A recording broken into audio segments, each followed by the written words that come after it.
Everybody, we are live. Unless you're watching this later on, then we are not live at all. And that's on you, really. That has nothing to do with me.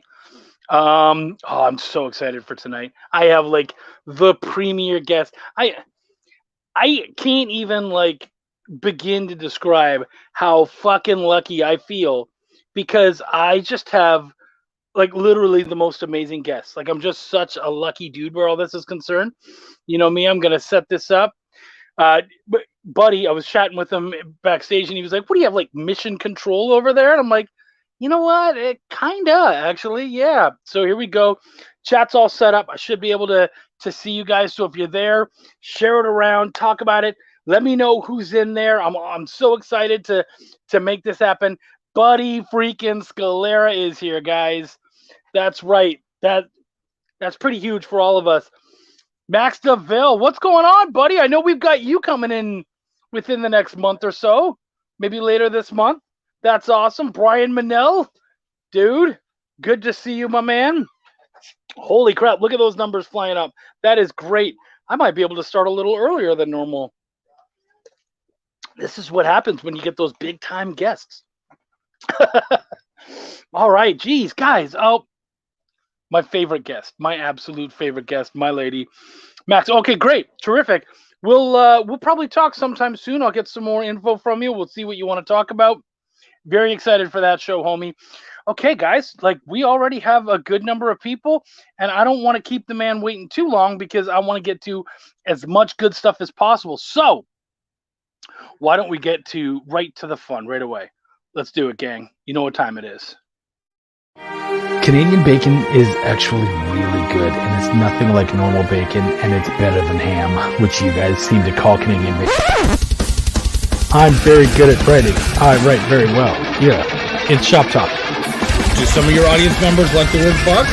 Cool. Then I'm going to keep saying fuck. Because I care. What is good? You like that? I love for you guys to know right away, you just joined a shit show. I hope you're ready for this. Look at everybody's on YouTube. Everybody's in Facebook. I'm the only person in YouTube. People go to YouTube too. I feel embarrassed. I just did the tweet thing. Oh yeah. But you know what? They come and go throughout, so it ends up evening out over time. But yeah, come on out to YouTube. Please share, like, subscribe. We have tons of great guests. If I can get Buddy, I can get almost anybody. This dude he's not easy to nail down because you don't do a lot of like, I know you were doing Twitter, but you're not really a Facebook guy, are you? No. And Chuck, is it true you're giving out a free Bitcoin to everybody who attends today? Where the hell would I get a Bitcoin from? I feel like I should show you around my room. Actually, you did show us around your room, Chuck, and I thought it was amazing. Plus, it's like Geek Central and Mission Control rolled into one. It's like if NASA had a toy budget. Right. That's right. Now, buddy, I am so freaking excited to hang out with you and talk with you. You have been around. You've been around. I've been around. Dude, we have so many people. Aaron Donnelly is here. We got Sun Natura, my boy Eric Cockrell. Wow. This is it. Eric's only here for the Bitcoins. Look what you started, my man. Look what you started. Oh, dude, this is huge. I'm so excited. Buddy, you have done so much. Your work with Marvel, your work with Wizard, your work in your own comics, the stuff that you do with Comic Book School, which is what I'm most excited about. It's been huge with now that's primarily, I know that you have your own website and you do a lot of your own socially distanced work, but you also do a crazy ton number of panels at New York Comic Con, correct? I do. I do them actually at quite a few cons, but New York is the big local show for me. But I've done them across the country, LA, Chicago, Boston. It's always a lot of fun to do those shows because you start to connect with the people, you get that real-time feedback, and I'm sure we'll be talking about the anthology a little bit tonight, but it was that desire to keep the friendships and the relationships going after the cons and in between the shows that led us to take Comic Book School in a new direction last year, which was something I always wanted to do, but finally the right people fell into place and made it happen. So it's actually a truly a community-driven learning environment where we help people get published. Well, and everybody now, people have a lot more time, so it's easier to kind of wrangle them. You know what I mean? It's like, hey, you're not doing anything. I'm not doing anything. I have a really cool idea. Let's make this happen. Yeah, nobody had an excuse if I called a meeting on a Tuesday evening. Nobody was like, "Oh, I'm busy." I'm like, "No, you're not. You're stuck home like the rest of us." You're not going out You're not anyway, going you anywhere. liar. Get over here. Now, usually I would go and I would talk about your origins, which we will get to in a minute. But this has me so excited. What is it that has you coming back and doing something like comic book school? Why is that such a huge passion for you personally?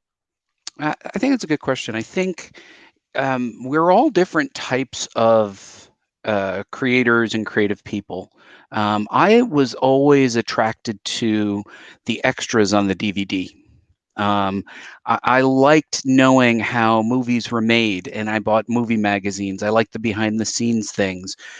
So for me, learning about comic books, I broke in as a journalist. I majored in journalism in college, worked as a newspaper reporter. That'll show you my age.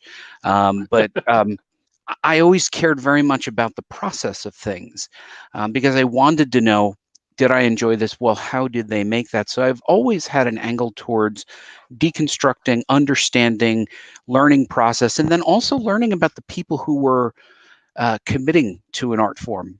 And that was where my journey began, writing about comic book creators, about the comics that they made. But I always wanted to know more about how they made them. And when I was at Wizard, oh, so long ago, we bought the Chicago Comic Con, and they looked around and they go, "You'll do some panels." And I was like, I didn't know about panels, but we were doing educational stuff on Wizard World Online. And I just thought, well, let's do some educational panels. And that's how it was born. And I did educational resources on Wizard World. Before the website, there was the AOL. If you guys remember the discs packaged in there, I had so many blame disc me for jokes that. ready for you. Yeah, they were great. They were great. They made Wizard a lot of money, but it made it possible for me to connect working pros with creators who were up and coming, and then the message boards that we developed. And I have to give credit to Russ Wooten for helping on that. That helped to launch the careers of many comic book creators, and that was really important at the time. And I felt like over the last couple of years, Chuck, we lost that. And Facebook and Twitter are good for certain things, but I just felt like we needed a community that was our own, that no one could kick us off of. The rules wouldn't change, the advertising budgets wouldn't go through the roof. So we built Comic Book School with our forums for everybody to understand. And I think I mentioned this at the beginning. Comic Book School is about the craft and business of making comics. Yeah. No, good. That's amazing. Let's go back to the beginning, pre-AOL, probably pre-internet too. What actually, almost certainly, what is your origin stories as far as getting into comics, both as a fan and as a creator? Roll up my sleeves here. Right. Back in my day, I was a kid. I read comics. It was totally not cool. We hid the fact that we read comic books.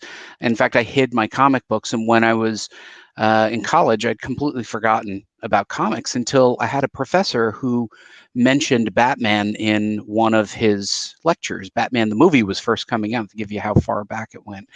And I got interested, and I was like, wow, whatever happened to Batman? And there was a bookstore not far from the campus.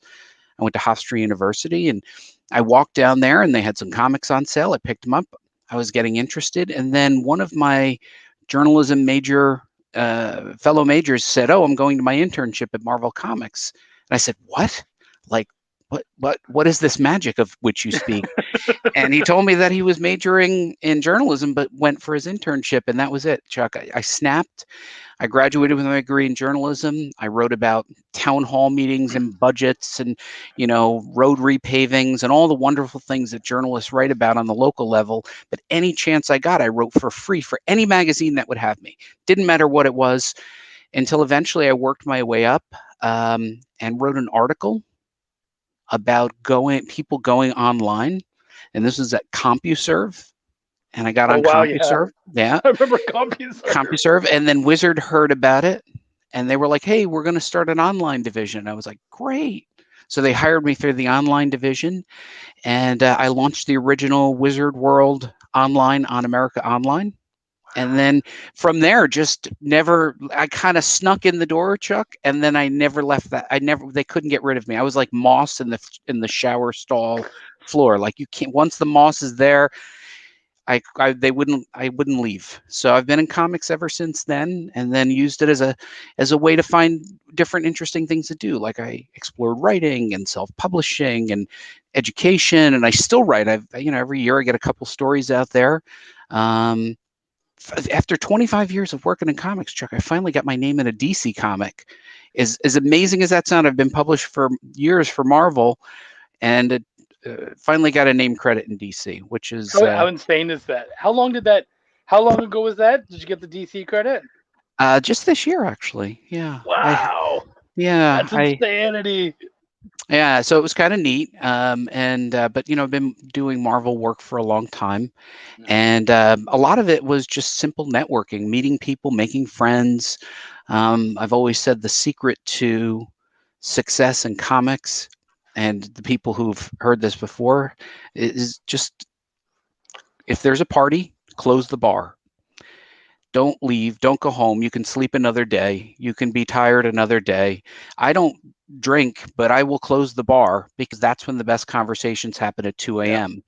And build that network, build those friendships, and people will give you a chance, right? But if you don't find a way to build your relationship, comics are very much built on relationships. Right now, it's probably very difficult, but that's why we have our message boards, and we've created a small community of people helping each other out. Yeah. No, that's amazing. And the networking aspect is so huge. And I know for me, I can be a little, I know I'm not a very shy guy. All right, Pooch, stay back. I know, yeah, he just wants to walk. That was my dog. Just decided, no, this is my show. By the way, this isn't my show. This is your show out there, folks. If you guys have any questions for Buddy, please let us know. Feel free to ask. We want to get to all of them as much as possible. Hello, everybody. Much love to all you guys. I don't even know where I was at.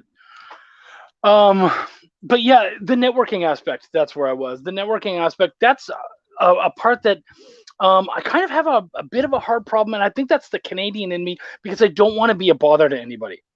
And so this was kind of a nice thing for me, because I could have this show, I could have amazing people like you, and then other people who would show up and ask questions. And so that kind of helped me with the networking and allowed me to mix it up, meet some amazing professionals, get into their head a little bit, level up myself, and hopefully level up anybody who is excited enough to listen and to get into that stuff. Remember, guys, just so you're all aware, we are trying to this show is very much about process, so we can ask some of those fun questions. We actually have one. I'll show it right now, but let's mostly try to get into about making comics. We only have an hour, so we want to get this. But right away, what is your favorite character to write? Whatever character I'm writing at the moment is my favorite character, especially if it involves a page rate. At that point, it is my favorite character. But all kidding aside, the gold crown character is Spider-Man for me. And I've never really gotten to get my chance yet, but I am working on it. I promise you, I'm working on it. I hope you get that shot, man. That would be amazing. Would be. I like to liken it to one of my favorite movies is Field of Dreams. And so I think a lot of us just want that Moonlight Graham. We're like, just let me get that one hit. I don't care if I get the 1,000 issues or anything like that. For me, it's let me write Wolverine once. If I can write Wolverine just once for one page, I don't care. Like, I got to do something where a bunch of guys want to do a fan thing, and so we did one page of Batman and Deadpool. It's not official, there's nothing, but that was fun to me. To be able to write dialogue for those guys, that was amazing. So yeah, I would love to be able to do. So I feel you on the Spider-Man thing. Absolutely, I do. Um, okay, Aaron's right in with a question. I'm not surprised, Aaron, at all. So, what do you think is the most important step to start getting your comic made? What a great way to start. Yeah, Aaron Denali is probably one of the most influential people in comic book school, and is really a linchpin in the work that we're doing. And I'm glad that she asked this. I think that when you are thinking about starting something, you must commit to it, write it down, plan it. I'm a planner and a writer down, list maker. And the reason we started comic book school was to give people an opportunity to work with a community, commit publicly, and then follow along in the steps. You know, the reason something like Weight Watchers works is because you got to walk into the room once a week, step on the scale, and there's a whole bunch of people cheering you on. But it is that working toward that moment that matters. So we built a schedule that allowed people to know what they had to do, when they had to do it, sort of take away that anxiety. But getting started is only one part of it, Chuck. It's a marathon. It's not a sprint. So you have to complete. You know, all the comic book creators that you're a big fan of are completers. They deliver, they ship, right? And you have to ship things. So getting started is sometimes really much easier if you work in a community. And if you can get into a community like NaNoWriMo or Comic Book School, I think you'll be a lot more successful. And one of the reasons we started this 8-page challenge was because year after year, I would see a lot of the same people coming back to my panels at Comic Book School, at New York Comic Con, or in Chicago Comic Con, or LA. And I'd say, what'd you work on since the last time I saw you? Well, here's my notebook. I'm working on, and I go like, the reason they can't is because they don't have a real deadline. So we created a deadline framework for them. We said, this is due this time. And that's all it was. And Comic Book School Anthology had 33 contributors, and I think about 27 or 28. This is their first published credit. Wow. And it was a big deal. You know, yeah. That was a big deal. There was a lot of people who could do the work, had a lot of talent. The anthology won an award for best anthology, as you know, and Chris Burgos and JP Villachis won for best story. And best short, I think, right? Yeah. I mean, that's the kind of thing where you go like, hey, the talent is out there. And so we were, talking about Aaron's question, but the reality is you just have to start, but you don't just start running. It's like running into a field where there's no lines, no end post. You have to set a goal and run toward that goal. Yeah. It's funny. There was somebody, a really nice dude was out there, and he said, man, I want to make a comic, but I'm waiting for that sign. And there was so many people who were like, oh, just do it and all this kind of stuff. And I went out there and I said to him, I said, look, I don't think that sign is actually a real thing. So what I would do is I would go and I would start writing it and I would start working it. And the sign is if you finish it. That's the sign. You know, like if you were really meant to do this, it would get you so excited. And I think both you and I know that because we've done this. You get so caught up in doing it that you have to make it happen. And usually, even upon making a book, it's like, oh, that's great, but I could do it better. No. And I'm addicted. Like I want to keep doing it. And I think that's, a lot of kind of what you're saying. But also we need those steps. You're right. Like we need to kind of find the way to do it, whether you're writer or artist or whatever. Yeah. Thomas Cita, that's funny. He's the guy who actually asked that. That's funny that you're in here, buddy. Good to see you, man. But yeah, so I think that's so important that the getting started. Do you have any other kind of tips, especially for people kind of getting started, trying to make their first comic? I have a good buddy of mine, Elfie, who is currently working on his first comic. And I know that he would love to hear some of those tips for making that first one happen. So years and years ago, I wrote a book about the process of making comics, and it's out of print now. But I always try to point to something that I call the rule of 10, which I'm sure I've stolen from somebody, probably Stephen King. But I'll just call it the rule of 10 for now. And the rule of 10 is the first 10 of anything you write is junk. It's crap. Don't publish the first thing you write. You can make it, but write 10 of them. And that sounds overwhelming to people, but if you consider that if you were writing comics monthly, that wouldn't even be your year of books, right? That's 10 issues. So you write 10 stories and see what it's like. You get through your crap, you get through your dumb ideas, you get through like you can't fit things on the page, and then at 10, you can go back to one of those original ideas, but never publish anything of your first 10. At 10, that's your new number one. And if you had a great idea, you're like, oh, I really love this character. I'm going to come back to this story. Now at 11, that new number one is actually, you're a much better writer, and practice matters. So if you really want to be a comic book writer or artist, you need to do a lot of practice, and you don't get paid for practice. In fact, when you go to real school, as opposed to comic book school, you're paying for the privilege for somebody to force you to practice and learn and have structure. We do it for free because that's just the way I wanted to structure comic book school. Now, if someone wants to get started as a writer, Chuck, I know it's painful to think, oh, I got to write 10. Yeah, you got to write 10. Isn't there any way around it? No, you got to write 10. Just do it. Do the thing. Get the 10 out of the way. Write 10 one-issues about your favorite character. Write that 10-issue story arc that you had. If you can't do 10 stories and then go on to 11, you probably should consider a different career, because comics is very demanding. It's very fast. So I think people, to get started, Chuck, you just have to commit to practicing in private, because I'll tell you something, as a writer, if you write a lame story, I'm not going to read something with your name on it twice. I might, if somebody got better as an artist, go, oh, this person got good as an artist. But if you read this and I see that name again, I'm like, yeah, no, I can't be bothered. So if the best thing you can do for your career is to fail in private for a little while, and then work your way up to putting your name on something in print, hanging your shingle, sending it to Image, self-publishing it. But I think that practice is underrated. Yeah. No, I was reading this article in Rolling Stone.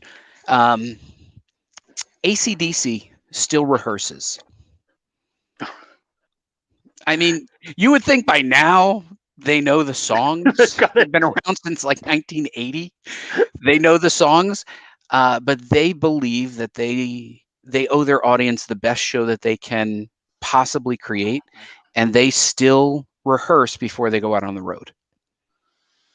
I mean, that's it. That's the we have completely divested ourselves of ego, and all that matters is the show. And I love that. I think that's so important. That's something that I'll tell clients all the time, is the second you can push that ego aside and you can really stare at your stuff with honest eyes, not hateful eyes, but honest eyes.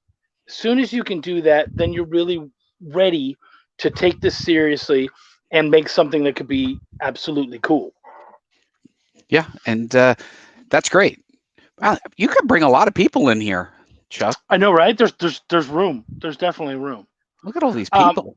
I know. Well, so here's Wendy. She had something cool to say. What have you found is the most advantageous use of current technology in finding and building an audience? Wow, that's a great question. And I think the easy one for me is saying social media is the way to attract your audience. But I think the most important thing that a creator can do is build an owned platform. That is, build a website or something that will allow them to consistent release materials to their audience. Now, Instagram is great for that. Facebook is great for that. Twitter, so on and so forth.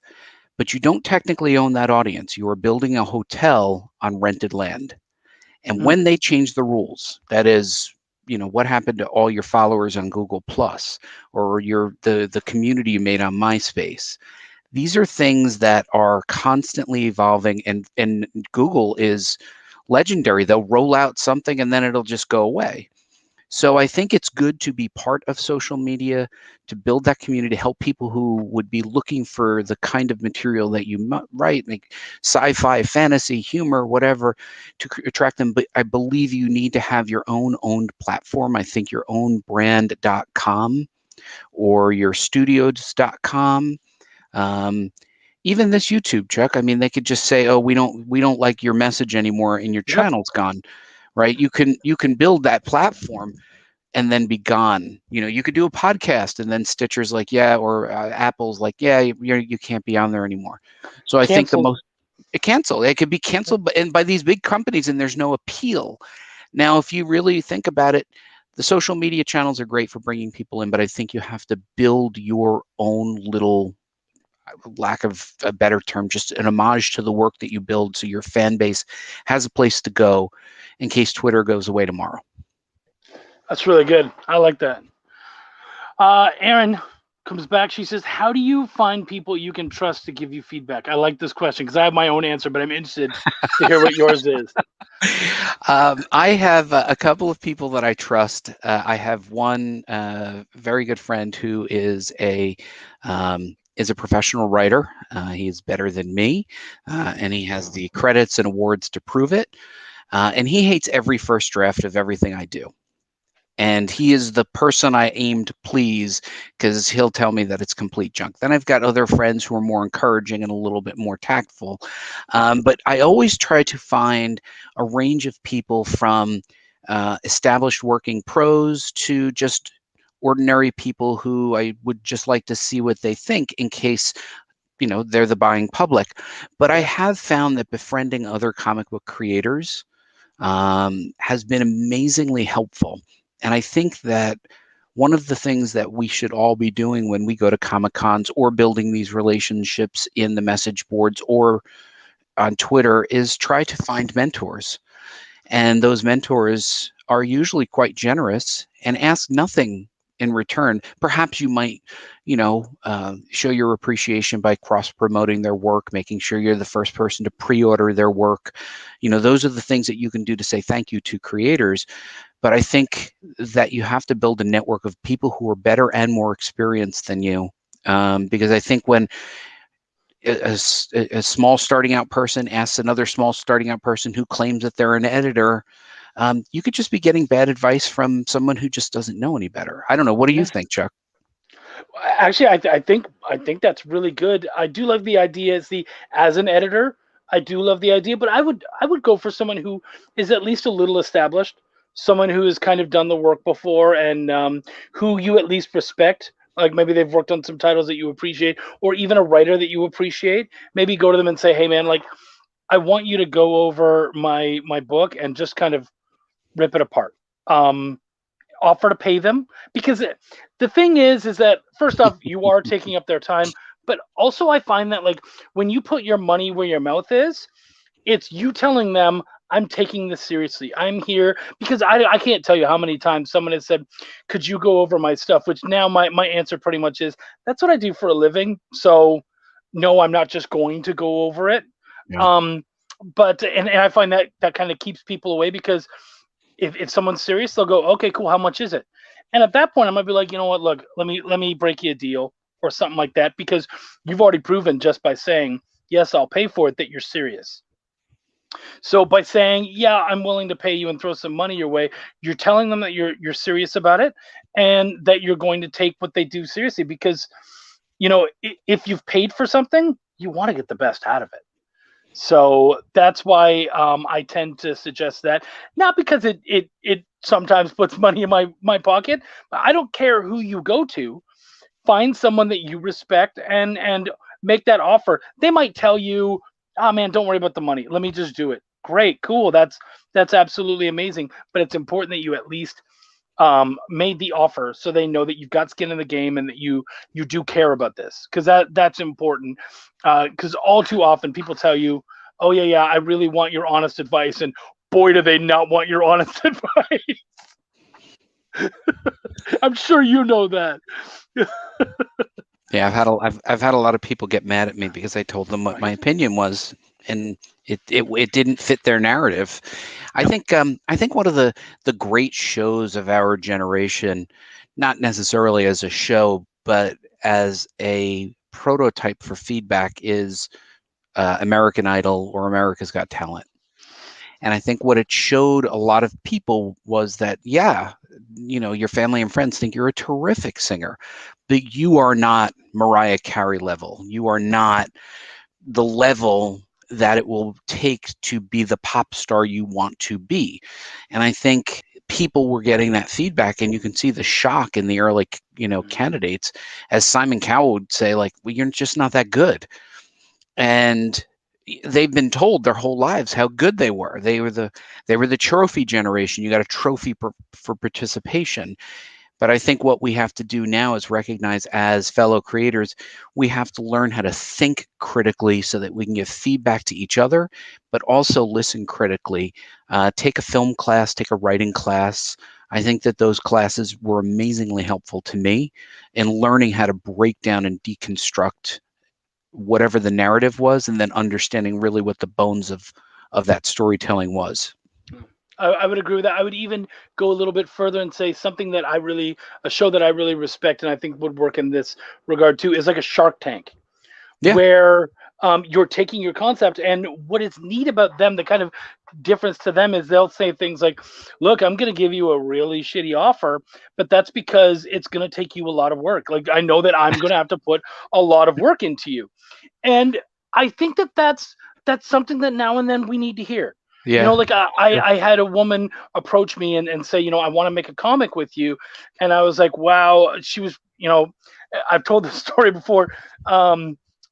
It turns out she was a porn star, and she really wanted to make a comic. And I was like, okay, cool. And she wanted to make, a nice, sexy comic. And I said, that's terrific. I said, yeah, right. I'll send you the card.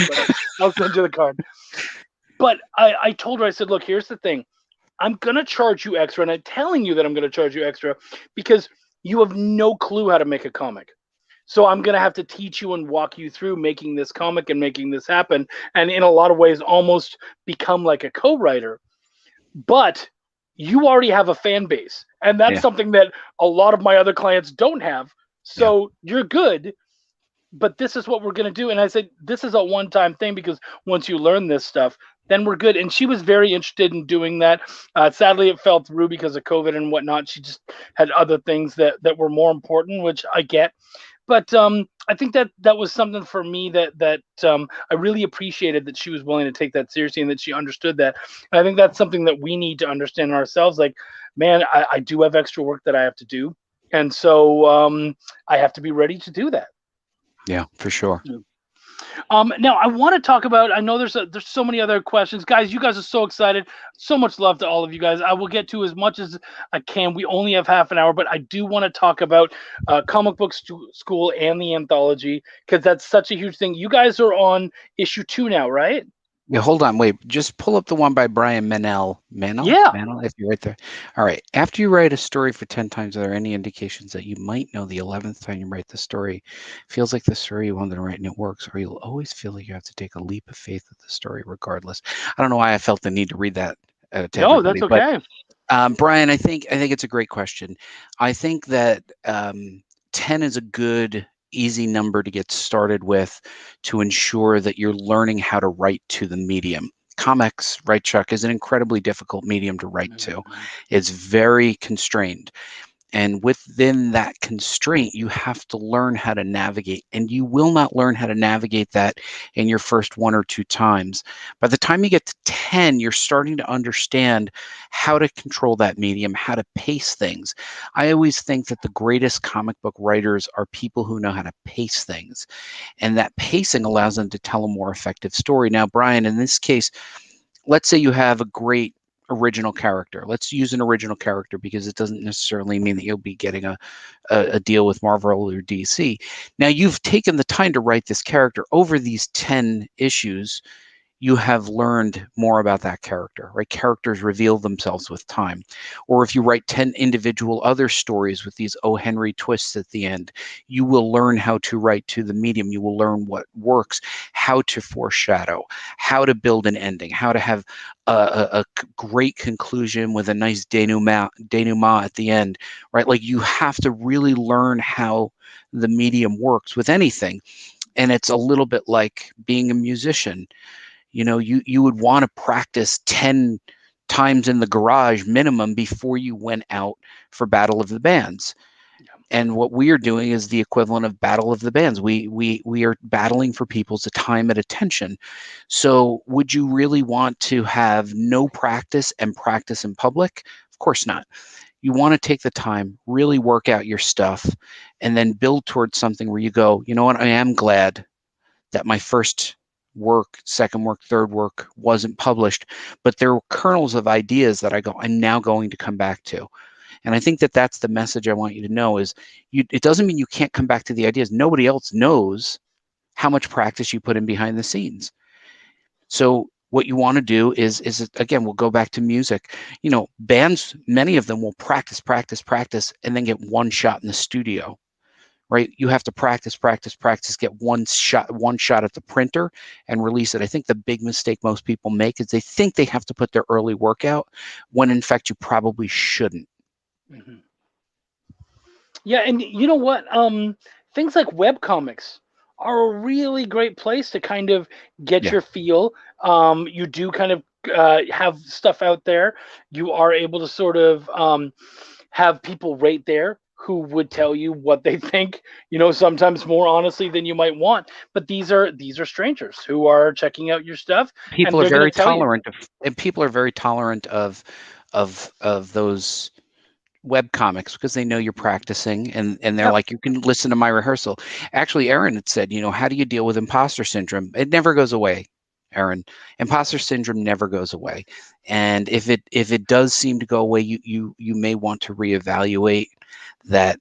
Maybe you've become too complacent, and maybe you're too comfortable and you've lost your edge. I suspect that the greatest creators are always looking over their shoulder. I know I am. I'm always looking and going, oh, they're gonna find me out. They're gonna read it and realize that I'm just not that good. And I think that imposter syndrome in all of us drives us to try to be better. So I'm constantly reading books on craft. I'll watch videos. I've attended virtual classes myself. I look at this and I say, this is an ongoing thing. So the imposter syndrome, Aaron, is probably a healthy thing. And don't get too comfortable, because there's always someone who's ready to take that dollar bill sitting next to you. They could give the dollar bill to you and the dollar bill to someone else. But, if you're always trying really hard, you'll make it worth somebody's dollar bill, and they'll come back twice. That's the trick. Sell them two things, not just one. There you go.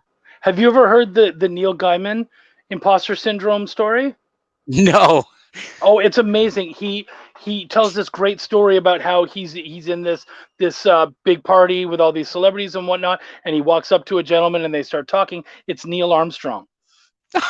And Neil Armstrong starts talking about how how he just feels so out of place here because all of these gifted artists and creators are here, and what am I doing? I'm just someone who did who just did his job.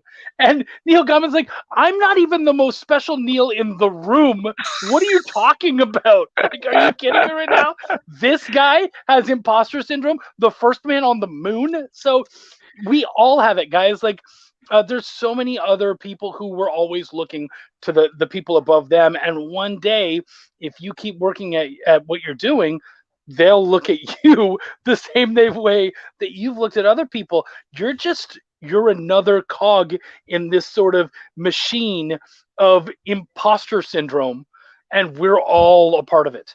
So I will tell you, though, one of the things that I did learn is that you do have to celebrate your moments. Most ambitious people, as soon as they set a goal, imagine a football field. I'm going to get to that football field. I'm going to get to the touchdown, right? I'm going to touchdown. And now they're thinking about the next touchdown, right? Because that touchdown wasn't enough, and they've forgotten that. And then they win the game. Well, then they want to win the championship, and then they want to win the Super Bowl, and it's this constant need to continue moving. And I think there are a lot of people who forget sometimes to just stop and go, you set this goal, you completed the goal. Was it like you thought it was going to be? Of course it's not. However, take a moment, breathe, recognize what you've accomplished. Yes, you're going to have to go for your next goal. However, really take a moment to enjoy the achievement. And, while it won't get over your imposter syndrome, it will help you to reflect on what you did right and what you could have done better and what you should do next time. Absolutely. I like to I do badges, as I call them. I call them badges. And so what I'll say is, like, anytime I do something new, I earned a new badge in the comic creator. So I got published. That's a badge. Nice. I wrote a script, badge. I got to work with this particular person, badge. You know what I mean? And all of those are real kind of tangible moments that you can step back and you can go, I did that. And I think kind of having that mentality and considering those things can really allow us to at least now and then stop and maybe just assess your badges. What have I done?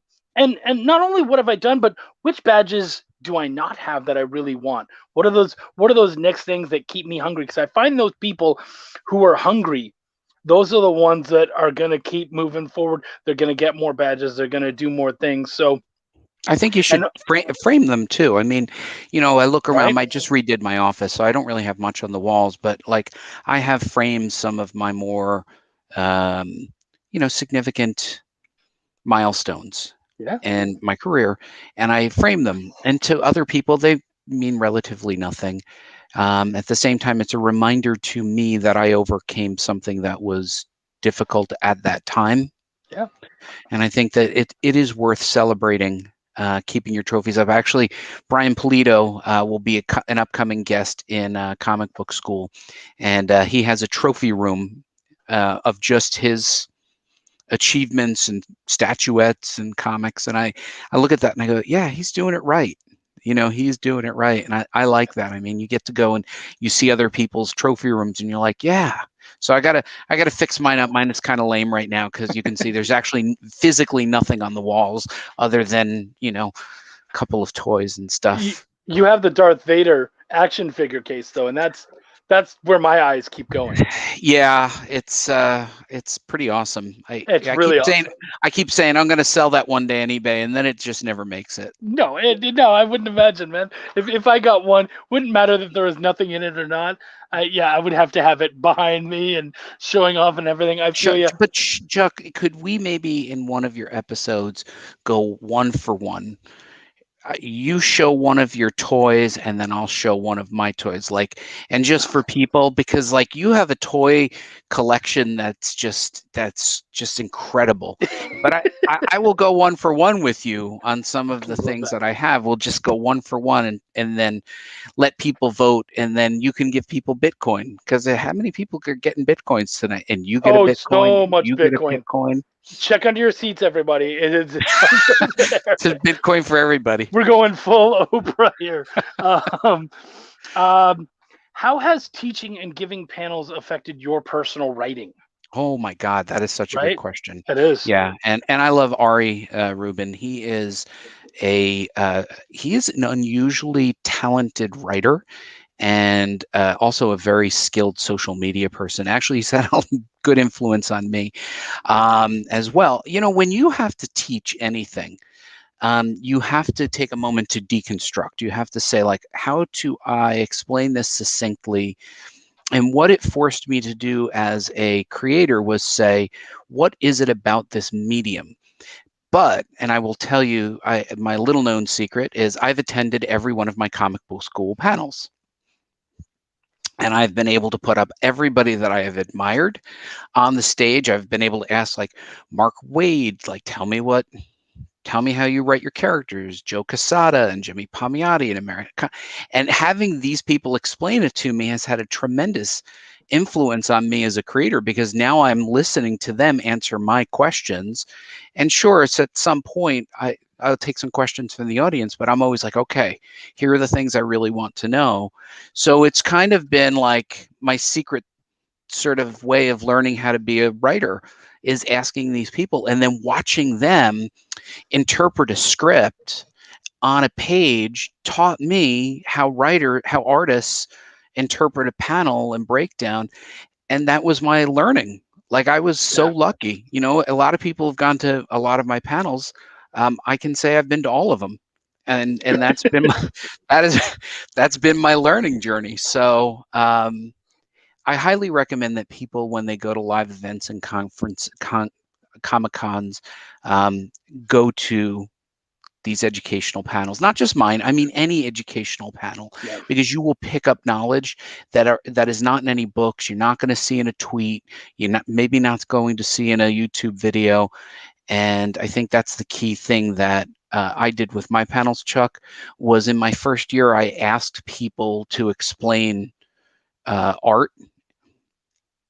And I was actually, somebody had said to me, gave me a really good analogy. Asking an artist to explain art is like using dance to explain architecture, right? it just doesn't match up. So then the following year, I was like, let me get those big white pads. And I just said, explain with your pictures. And that was the turning point. So in the second set of panels at Chicago, that was it. I just learned how to make comics like that. So by teaching, you have to learn. I think that there's a horrible phrase. What is the phrase? Those who can't teach. Like, it's such an awful phrase. It is. Those who can do, those who can't teach. It is a terrible phrase. I agree. Yeah, it's a terrible phrase, and I actually disagree. I think, obviously, to do, you require a certain interest in certain things. I think it's just interest, not necessarily capability. And I think there's some wonderful teachers out there. And comic book school gives you some stuff, but I also think that there's a formalized education that you can't get. Things from SVA and the Kubert School and some of those other schools that we just can't do. And I think that whatever you need as a learner is what you should pursue and invest in yourself, even if it costs money. Like you said, Chuck, if you're not willing to invest, I don't know, $100 in an editor, maybe this really isn't for you. Yeah, man. If you have to save up or whatever, at least you made that effort and you said, okay, I'm serious. Let's do this. This is if I'm talking to it like a DC editor, and then I'm like, oh no, man, I love you guys. And this is if I'm ever like working and I'm like, oh yeah, I love video games, man. See, I'm Mr. Ego because I just put my own character on there.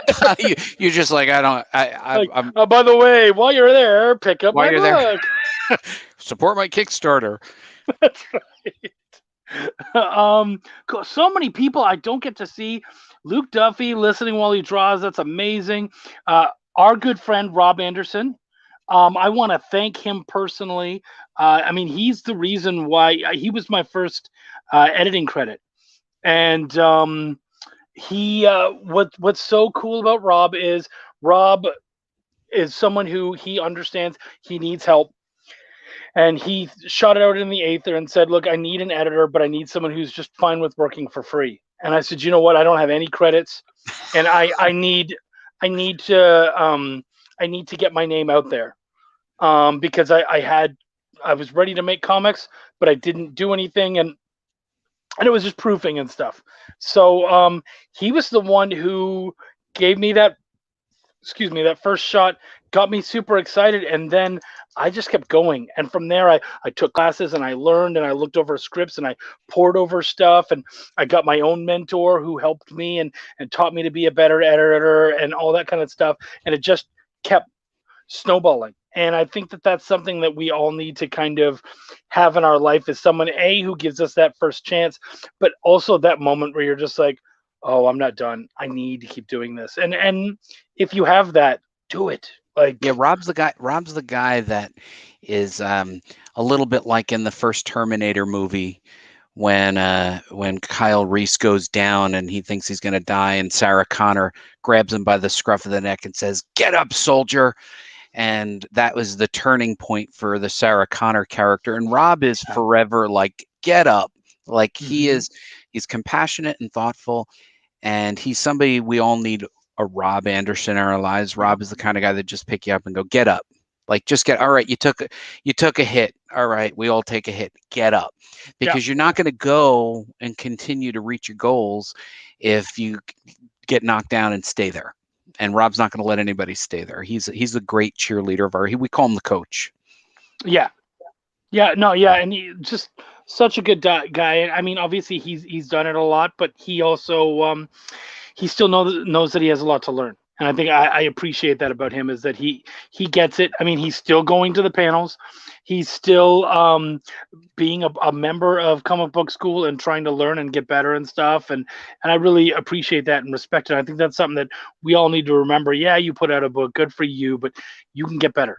And there's no reason to not try. That's right. What is your biggest hope, dream, and goal for comic book school? That's a really good one as we aim to start wrapping it up. That's good. Aaron, thank you for that question. And I think that I would really like for comic book school to continue growing as a community, so that it is quite literally this base of kindness and compassion and inclusiveness, where people who didn't know that they could do it will find other people who will help them. And that after those people who had not been published before, my long-term hope is that as they become working professionals, they continue to be part of the community, because this is where their friends are. And I think one of the things that I'd really like for us to be able to do is expand our publishing footprint. I see opportunities, because here I am looking at all this talent, and then I'll watch them go away, and I think, well, what if we were to do something to facilitate those people and the next steps in their career, and also begin to do some more enduring materials in terms of scale? That is, how do I scale these challenges? How do I scale education? And I think that that's where my heart lies, Chuck, and where my big vision is, that I would really like for this to become a strong community. You know, you come in and you go, hey, I'm gonna be part of this community. These are my message boards. I'm thinking, hey guys, I'm doing a YouTube tonight. I'm very happy when people cross promote. I just want this place to be a place where people can go talk about comics, talk about the business, and as I said, in a kind, compassionate, and inclusive way. Everybody's welcome, and we will always maintain a respectful, professional angle on comic book school, and that is going to be what it will be. We're in the early stages, but that's where the goal is. That's beautiful. Honestly, I think that's what a lot of us, that's something that a lot of us want, is just to have that place where we can all, work together and try to get better. I know that someone brought up this, there's a lot of debates, obviously, because there's no one way to make comics. Right. And so these debates come out, and there was this creator that I respect very much, Tom Hutchison, and he said, what I love is that I can go out there, I can get into a heated debate with someone where we're both incredibly passionate about it, and then afterwards we can walk away and we can go, you had some interesting points, and we're good again. And that's that. I think that's kind of something that we need to, don't lose the passion. Definitely don't attack the people, but go out there and listen as hard as you're willing to fight. So if you want to fight for, like if you want to go out there and you want to tell people, man, this part of comics is so important, blah, blah, blah, blah, blah, fine. But when someone comes at you with a counterpoint, you have to listen as hard as you fought, because if you don't, you're going to miss something. Well, and I think, but the miss something thing is important. It's not, it's symbolic too. Like, conversation became really decentralized over the past 10 years or so because of the explosion of Twitter and Facebook. The early message boards were a place that I looked forward to going, see what people are reading, see what's on people's read piles, what's the latest news. And I would go there, and that became a little bit decentralized. And I think that there is a good opportunity to look. I will tell you, and I will tell people who are on Kickstarter, come, tell people about your Kickstarter, tell people about your YouTube, share some links.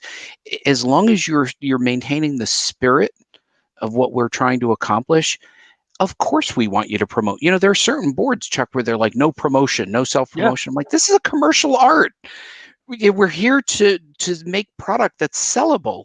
So why would I want to curtail that or put a restriction on that? No, I want people to be telling people about. We have one person that's a member in our community is about to launch a Kickstarter, and I'm like, do it the right way. Make a post, get us behind it, organize, collaborate, coordinate. Once you're part of the community, you always want your friends to succeed, but you have to put in the time. You have to put in the time to the boards and build those relationships, because right now we missed last Comic-Con. There's a good possibility that we'll miss next Comic-Con. So where do we go for that? I think Comic Book School is a place that might fit that. And again, we will avoid politics or cross language, and we won't tolerate trolls. But that's the community that we built. I'm just the guy that was kind of the spark on the fire. We as a community, it's ours together.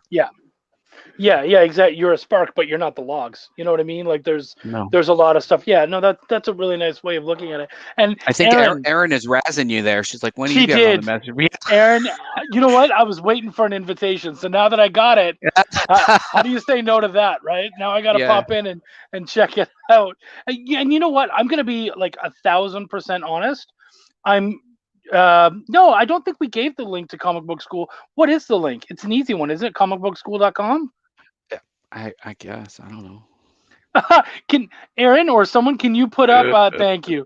Can you guys put up the link to Comic Book School so we can show it off? Because that is really important. I think for me, the way it was kind of pitched to me, it felt like it was for people who were brand new to it. And I was like, I've kind of been doing it for a little bit. But the idea that it's about having a community and becoming better and all that that sort of stuff, and just continuing your education, I think that's amazing. So all right. So on Twitter we have that at Comic Book School, which is very important. Comicbookschool.com. Thank you, Brian.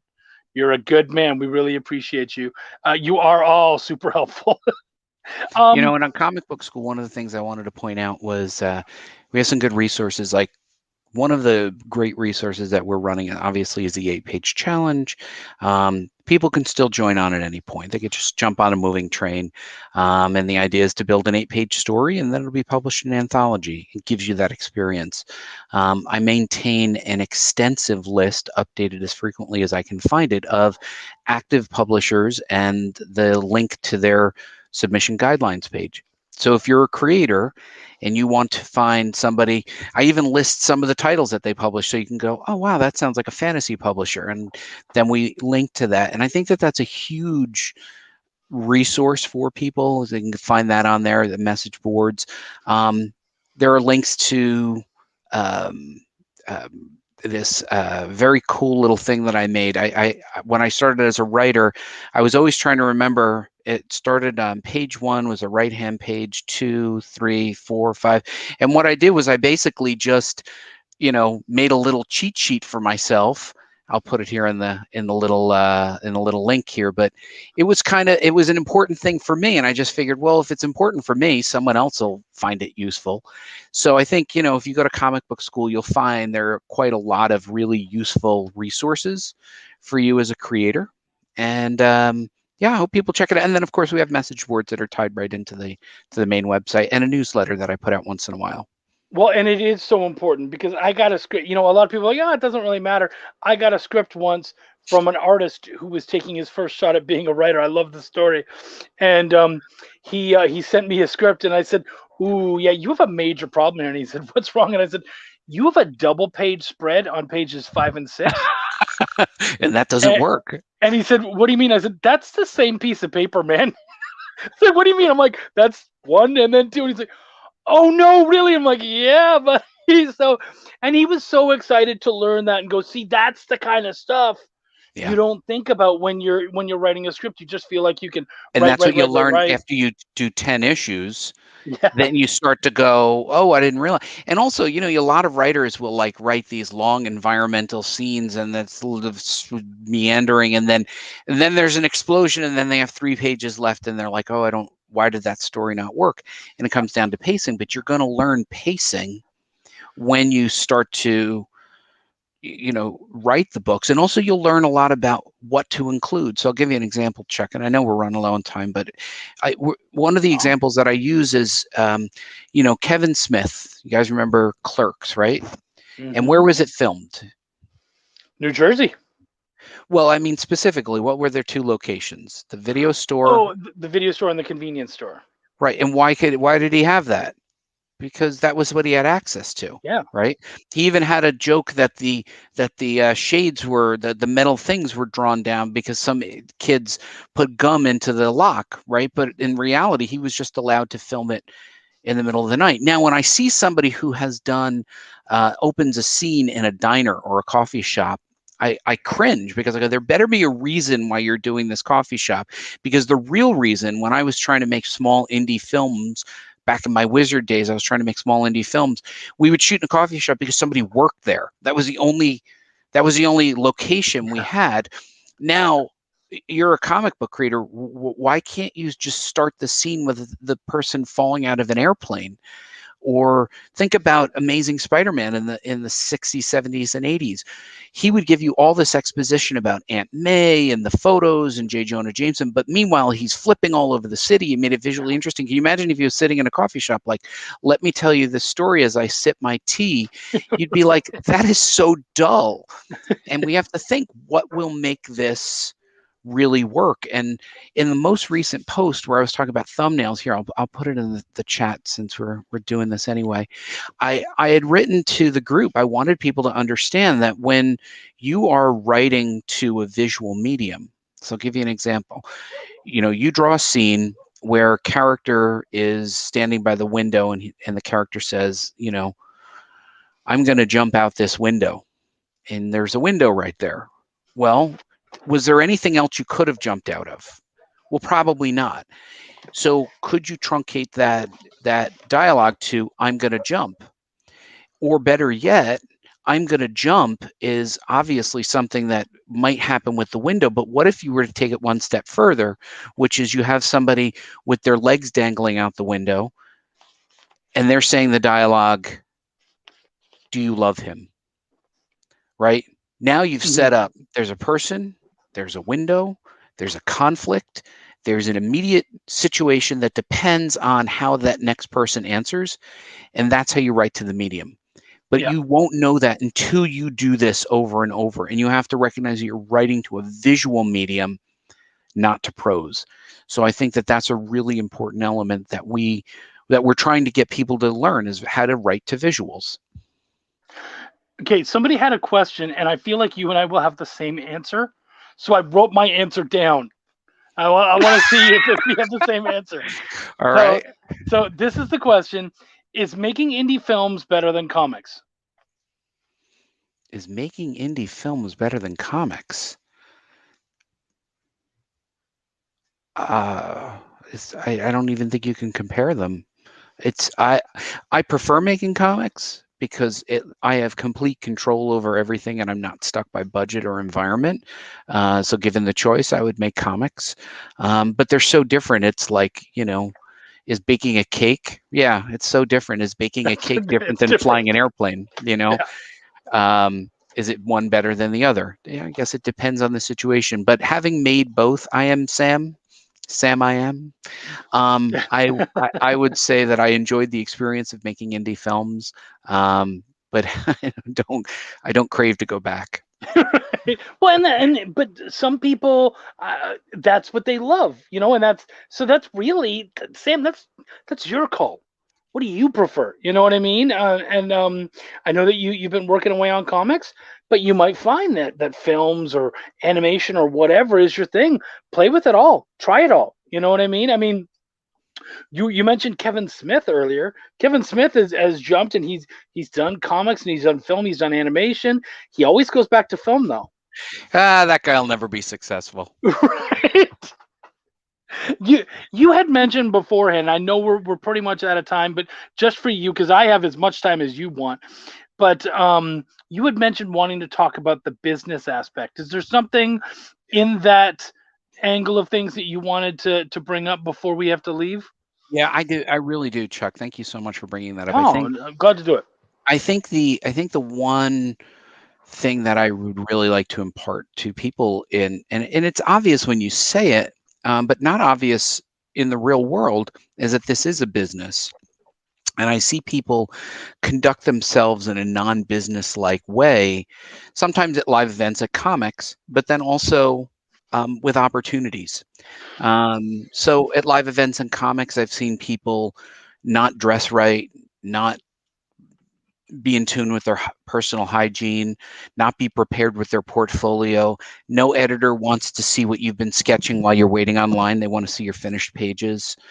Like, you don't understand that this is a business and they are responsible for a budget. And whether you go to an established publisher like Marvel or DC, or to a smaller indie that is, looking to try to figure out how to publish your work, they have to figure out how can they take, and you could use a multiple of 5, how do they take paying you, they have to make 5 times back, right? Because you're just part of a complete cycle of different things. So if they give you $5 for the page, they have to go and make $25 on you per page. Yeah. So I think you have to recognize that you're part of a cycle. You have to conduct yourself. But here's the other thing, and this is huge. And I think one of the things that I've seen is that people miss the opportunity to capitalize on an opportunity. When I go to Comic-Con every year, I'll put my name and my email address, and I'll say, you are welcome to email me directly. Very few people take advantage of that. There are times where somebody will meet a writer or an artist or an editor, and they'll say, yeah, here's my email address. And they fail to pull through that opportunity. Now, you don't always have to turn that opportunity into published work. You can just make friends, but that friendship is based on a professional basis, and that person will understand that. You will have professional conversations. And I think people have to recognize that being organized and being motivated and getting over this, I'm shy, I think you have to go and say, I am going to take advantage of opportunities they're put in front of me. If you get invited to a party and the party lasts till 4 a.m., you stay till 4 a.m. Yeah. And I always say, if I give you my email address and you want to have a conversation, Chuck, I'll answer, because that's the nature of this business. And I think too many people miss those opportunities because they don't get out of their own way, or they don't know how to do it. Take a course on networking, go on LinkedIn Learning and take a free class on YouTube and learn how to network, because that is a huge part of success in the comic book business, is networking. Yeah, no, I absolutely 1000% agree, and that's something I think I need to work on. Well, Chris Med says, I'm shy. I'm shy. Okay. Yeah. And you know what? There are a lot of people who are shy. However, you can hide behind an email address, and you don't actually have to make eye contact. And I don't know if that's how Chris Matt is shy. I don't even know if he's actually shy. But I think the key thing is when somebody feels shy, and that was how I started Creator Connection. I'm an outgoing person, but even I would have a hard time walking up to somebody and going, oh, excuse me, carrying that thing that looks like a portfolio. Are you an artist? Can I look at that? That's awkward, even at Comic-Con. Right. Yeah. So I created this Creator Connection for people to do this. The number one problem people have, Chuck, undeniably, is follow-up. People don't know how to follow up. You have to learn how to follow up. And if you don't know how to follow up, go on YouTube, go on LinkedIn, give yourself an education on how to write an email and how to follow up. Many people do not have these core business skills. They've not been taught them, or they haven't used them in a long time, or they have them and they just don't think to use them here. Learn how to build a follow-up plan and learn how to follow up with people, because I think at the end of the day, that is going to be the thing that sets your career apart from success or not success or failure to launch. So take a class in how to follow up and follow up. Absolutely. And what a great way to close this all out. Buddy, thank you so much. I really appreciate you coming out. Guys, next week I have right back at you, brother. Thank you. Meeting you at the awards was huge for me. Congratulations on everything that you've done. You've been amazing. Next week, guys, we have another great show. I have my good buddy Travis Gibb. So excited to have him out here and showing him what's going on, or he's going to show us what's going on. He and I are probably going to debate an awful lot about writing and storytelling and all that kind of stuff. It's going to be terrific. Buddy, thank you so much for coming out. It was really amazing to have you. It was a pleasure. You're a great interviewer. Thank you so much. It was super fun. Thank you, brother. And guys, all of you guys were amazing. You had so many terrific questions. Thank you so much.